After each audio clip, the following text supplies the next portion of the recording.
That's right. You're talking about Johnny Cash, who does have a connection to Chattanooga and North Georgia. Lauren St. Germain has that story.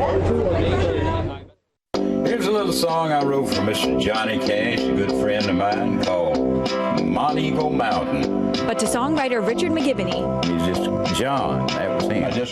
That's what I call him. their friendship began in the 1960s when McGivney was working on the railroad. Well, after I met John, then I kind of felt his music, and I thought, well, I'm going to try to write something for him. So I wrote about 10 or 12 songs. He done 2 of them. Music brought the pair from McGivney's studio in Walker County.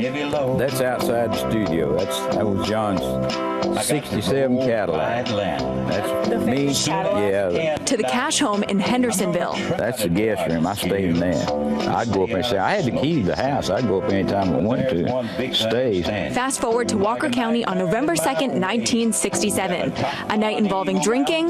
He was kind of a little high, I guess what you would call it.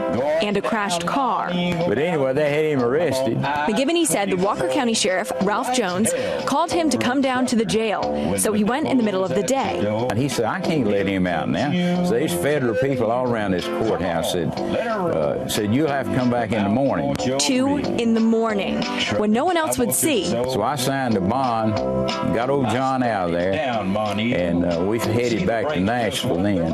But before crossing the Georgia state line, Sheriff Jones and McGivney had a serious talk with Johnny.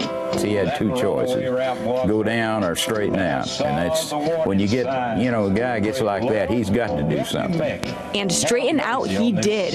Current Walker County Sheriff Steve Wilson has been a Johnny Cash fan since 45s were around. It was like Johnny was here, in our town. And turned 13 the day before Cash returned to North Georgia, August 13th, 1970. That's when he performed a concert to raise money for Lafayette High School.